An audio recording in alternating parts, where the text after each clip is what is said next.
दोस्तों एक बार तीन दोस्त एक बड़े समुद्र में किसी आइलैंड को ढूंढने के लिए निकल गए और बहुत ढूंढने के बाद उन तीनों को एक आइलैंड मिला जो कि बहुत खूबसूरत था। इसलिए वो तीनों वहाँ पर रुके और अपना घर बनाने लग गए। पहले दोस्त ने कुछ घास फूस का ढेर लिया और जल्दी जल्दी जुगाड़ बिठाकर एक पूरा घर बना डाला, जिसके बाद वो वहाँ के खूबसूरत नजारों को एंजॉय करने लगा। और दूसरे दोस्त ने भी पास पड़ी लकड़ियों को इकट्ठा किया और जल्दी जल्दी लकड़ी से घर बनाकर अपने पहले दोस्त के साथ आराम करने लग गया। पर तीसरे दोस्त ने बिल्कुल भी जल्दबाजी नहीं की। उसने दूर पड़े कुछ पत्थर उठाए और मजबूत घर बनाने में लग गया। उसको इतनी मेहनत करते देख उसके दोस्त उसके ऊपर हंसने लगे और कहने लगे कि अगर तुम इस तरह से मेहनत करते रहोगे तो तुम यहाँ के नजारों को एंजॉय नहीं कर पाओगे। पर तीसरे दोस्त ने सोच लिया था कि वो एक अच्छा और मजबूत घर ही बनाएगा और उसके बाद एंजॉय करेगा। इसलिए उसने दिन रात एक करके एक मजबूत घर बनाया और फिर वो उसके बाद एंजॉय करने लगा। फिर कुछ दिनों बाद उस आइलैंड पर एक बड़ा तूफान आ गया और वो तूफान बढ़ते बढ़ते इतना ज्यादा बढ़ गया कि जिन दोस्तों ने अपना घर घास और लकड़ी का बनाया था उनका वो घर पूरी तरह से बर्बाद हो गया। पर जिस तीसरे दोस्त ने अपना घर पत्थर का बनाया था उसके घर को कुछ नहीं हुआ। वो अपने घर पर बिल्कुल आराम से रहता रहा। दोस्तों इस कहानी में आइलैंड हमारी लाइफ है, घर हमारी फाइनेंशियल कंडीशन है और तूफान फाइनेंशियल क्राइसिस या फिर फाइनेंशियल इमरजेंसी जो कभी भी किसी की भी लाइफ में आ सकती है और अनफॉर्चुनेटली हमारी फाइनेंशियल कंडीशन को खराब कर सकती है। इसलिए सबसे ज्यादा जरूरी है आपका सबसे ज्यादा फोकस आपका घर यानी कि आपकी फाइनेंशियल कंडीशन को मजबूत बनाने पर होना चाहिए, ताकि कभी भी कोई इमरजेंसी आए तो आपको ज्यादा फर्क ना पड़े। अगर आप अपने डिजायर्स को अभी कंट्रोल करके अपनी फाइनेंशियल कंडीशंस को स्ट्रॉन्ग बना लेते हैं तो बाद में आप बिना किसी चीज की फिक्र किए एक अच्छी लाइफ जी सकते हैं। ऑथर डेव रैमसे अपनी बुक टोटल मनी मेकओवर में कहते हैं, you must live like no one else right now so that you can live like no one else later. मतलब कि अगर आप अपनी लाइफ फिलहाल ऐसे जीते हैं जैसे 99% लोग नहीं जी रहे, तो फ्यूचर में आपकी लाइफ उन 1% लोगों की तरह होगी जो 99% लोग जीना चाहते हैं। और फाइनेंशियल फ्रीडम इस बात पर डिपेंड नहीं करती कि आप कितना कमा रहे हो, बल्कि इस बात पर डिपेंड करती है कि आप अपनी कमाई को कहां पर खर्च कर रहे हो। तो आज की इस वीडियो में मैं आपको टोटल मनी मेकओवर बुक के कुछ स्टेप्स बताने वाला हूं जो कि आपकी फाइनेंशियल कंडीशन को पूरी तरह से चेंज करने की ताकत रखते हैं और जिनके थ्रू आप अपने मनी कंट्रोल बिहेवियर को कंट्रोल करके फाइनेंशियली स्टेबल या फिर फाइनेंशियली फ्री बन सकते हो। तो चलिए शुरू करते हैं, जिसमें स्टेप नंबर 1 है डिनायल। तो अगर आप किसी मेंढक को उबलते हुए पानी में डालोगे तो बेशक वो झट से पानी से बाहर आ जाएगा, और अगर आप उसी मेंढक को नॉर्मल पानी में डालोगे और धीरे धीरे पानी को गर्म करोगे तब वो मेंढक हल्के गर्म पानी से नहीं कूदेगा, और जब पानी ज्यादा गर्म हो चुका होगा तब वो आग की गर्मी की वजह से पानी से बाहर कूद ही नहीं पाएगा क्योंकि उसकी बॉडी काफी ज्यादा गर्म हो चुकी होगी। इसी तरह अगर कोई इंसान बहुत ज्यादा जंक फूड खाता है और कभी भी एक्सरसाइज पर ध्यान नहीं देता तो उसे कभी भी इस चीज का एहसास नहीं होता कि धीरे धीरे उसका वजन बढ़ रहा है और वो इस डिनायल में जीने लगेगा कि मेरी बॉडी तो अभी फिट है। बट जब उसको रियलाइज होगा कि सच में उसका वजन ज्यादा ही बढ़ गया है और वो मोटा हो गया है, तब बहुत देर हो चुकी होगी। यही सेम कॉन्सेप्ट फाइनेंस के अंदर भी अप्लाई होता है। कई लोग आपने देखा होगा कि वे अमीर बनने की नहीं बल्कि अमीर दिखने की कोशिश में लगे हुए हैं, और ऐसे लोग जो भी ट्रेंड में चल रहा होता है उन्हें बस वही चाहिए, फिर चाहे उनको वो क्रेडिट कार्ड पर ही क्यों ना लेना पड़े या फिर लोन पर ही क्यों ना लेना पड़े। और ऐसा करके उन्हें लगता है कि उनकी फाइनेंशियल कंडीशन बहुत अच्छी है, उन्हें किसी भी तरह की कोई प्रॉब्लम नहीं है। पर बाद में जब उन्हें ये रियलाइज होता है कि वो डिनायल में जी रहे थे, उस वक्त तक उनके हाथ से सब कुछ जा चुका होता है। इसलिए मनी मेकओवर करने के लिए आपको डिनायल को अपनी लाइफ से निकालना होगा। मतलब कि जैसी भी आपकी फाइनेंशियल कंडीशन चल रही है उसे ध्यान से ऑब्जर्व करना होगा। आपको चेक करना होगा कि आप कितना कमाते हैं, कितना खर्च करते हैं और हर महीने कितना पैसा बचाते हैं। इससे कम से कम आपको ये पता लग ही जाएगा कि आपकी फाइनेंशियल कंडीशन के हिसाब से ऐसी कौन सी चीज है जो आप अफोर्ड कर सकते हैं। देखो, अगर आप शुरू में ही एक लग्जरी लाइफस्टाइल फॉलो करना चाहते हो और आप ये चाहते हो कि आपके पास एक अच्छी कार हो, महंगा स्मार्टफोन हो और एक आलीशान घर हो, तो ऐसा करने पर आपके क्रेडिट कार्ड पर भी आप काफी लोन ले लेंगे और आपकी आधी से ज्यादा इनकम EMI भरने में ही जाती रहेगी। और इन केस आपके साथ यहाँ पर अगर कोई इमरजेंसी हो जाती है तो आप अपनी सिचुएशन को इमेजिन भी नहीं कर सकते। तो इसीलिए अगर आप कोई लग्जरी चीज अफोर्ड नहीं कर सकते तो उस चीज से दूर रहना ही आपके लिए समझदारी होगी, और जब आप उसे अफोर्ड करने लायक हो जाएं तब आप वो चीज खरीद सकते हैं। Number 2, start your emergency fund. जैसा कि मैंने आपको अभी कहा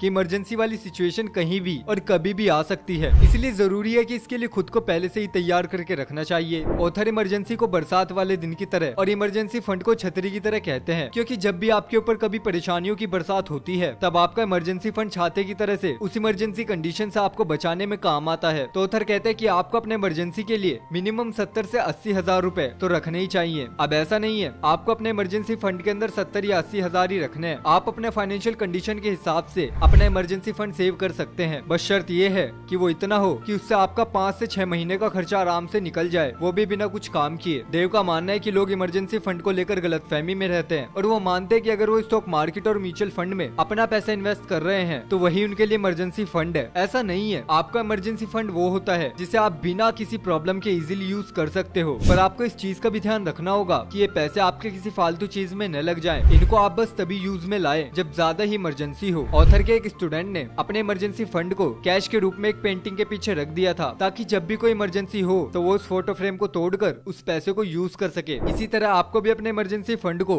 ऐसी जगह रखना है जिससे कि आप इसको नॉर्मली यूज ना कर पाए और इमरजेंसी पड़ने पर आप आसानी से इन पैसों का इस्तेमाल भी कर सके। नंबर 3, डेब्ट स्नोबॉल। हम ये जानते हैं कि वेल्थ बिल्ड करने के लिए हमारी इनकम ही हमारा सबसे बड़ा वेपन होता है। अगर आप इस वेपन का यूज सिर्फ अपने डेबिट और EMI भरने पर करोगे तो आप कभी भी अपनी वेल्थ को बिल्ड नहीं कर पाओगे। ऑथर कहते हैं कि आज के टाइम में कोई इंसान जब भी अमीर बन सकता है जब उसके ऊपर किसी भी तरह का लोन या कर्ज ना हो, और अगर किसी के ऊपर ये है तो इसको कम या खत्म करने के लिए ऑथर एक बहुत ही कमाल का मेथड बताते हैं जो कि है स्नोबॉल मेथड। तो अगर आप एक बर्फीले माउंटेन से एक छोटे से स्नोबॉल को नीचे फेंकते हो तो नीचे आते आते बहुत ही बड़ा हो जाता है, तो इसे स्नोबॉल मेथड कहते हैं। और इसी मेथड का यूज करके आपको अपने सारे कर्ज और लोन्स की लिस्ट बनानी होगी जिसके अंदर आप सभी को कम अमाउंट वाले लोन को सबसे पहले रखना है और सबसे हाई अमाउंट वाले लोन को लास्ट में। एग्जाम्पल के लिए मान लीजिए आपने अपने रिलेटिव से 10,000 रूपए उधार ले रखे हैं जिसमें से आप हर महीने 1,000 रूपए अपने उस रिलेटिव को वापस करते हो। इसके अलावा अपने फ्रेंड से भी मोबाइल परचेज करने के लिए 20,000 रूपए आपने लिए हुए हैं जिस पर हर महीने आप 2,000 रूपए उसे वापस करते हो। और इन सब के अलावा आपके क्रेडिट कार्ड का बिल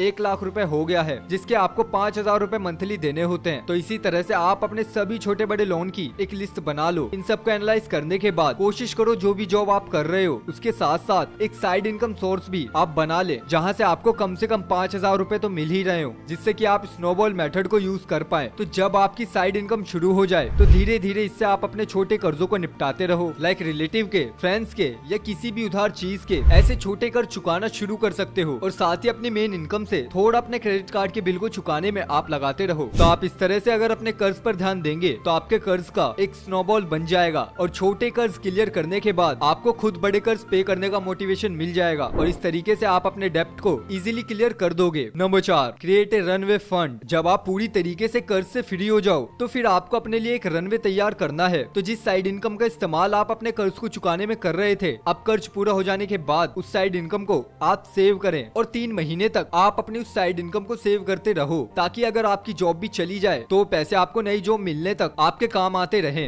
ऐसा करने के लिए आपको अपने सबसे पहले सारे खर्चों की एक लिस्ट बनानी होगी जिसके अंदर आपको अपने हाउस रेंट के बड़े खर्चे से लेकर नेटफ्लिक्स के सब्सक्रिप्शन के छोटे से खर्चे तक लेकर सब कुछ ऐड करना होगा। मान लीजिए अभी आपकी इनकम 20,000 रूपए है और आप 15,000 रूपए हर महीने खर्च करते हैं, तो रनवे क्रिएट करने के लिए आपको अपनी एक्चुअल इनकम यानी कि 20,000 गुना 3 यानी कि 60,000 सेव करने होंगे। और जब 3 महीने का इमरजेंसी फंड आप तैयार कर ले उसके बाद आपको अगले और 9 महीने तक का इमरजेंसी फंड आपको बनाना है। इससे आपके पास 1 साल का इमरजेंसी फंड तैयार हो जाएगा जो कि इमरजेंसी जैसी कंडीशन में आपके लिए काम आएगा। और डेब्ट फ्री होने के बाद और साइड इनकम शुरू हो जाने के बाद आपको पहले तो कोई EMI वगैरह नहीं भरनी होगी और दूसरी आपकी साइड इनकम भी आपके पास आती रहेगी। तो आपको ऐसे में अपने खर्चों को नहीं बढ़ाना बल्कि जो एक्स्ट्रा पैसे आपके पास बच जाएं उन्हें आप स्टॉक मार्केट में इन्वेस्ट कर सकते हैं या फिर कोई रिटेल प्रॉपर्टी आप अपने लिए खरीद सकते हैं जिसका किराया भी हर महीने आपको आना शुरू हो जाएगा। तो दोस्तों ये थी हमारी आज की वीडियो। आई होप आपको इन्फॉर्मेशन पसंद आई होगी और अगर आपको इन्फॉर्मेशन पसंद आई है तो प्लीज यार चैनल को सब्सक्राइब कर दो, वीडियो को लाइक कर दो। मिलते हैं बहुत जल्द आपसे अगली वीडियो में, तब तक के लिए बाय बाय, अपना ख्याल रखिएगा।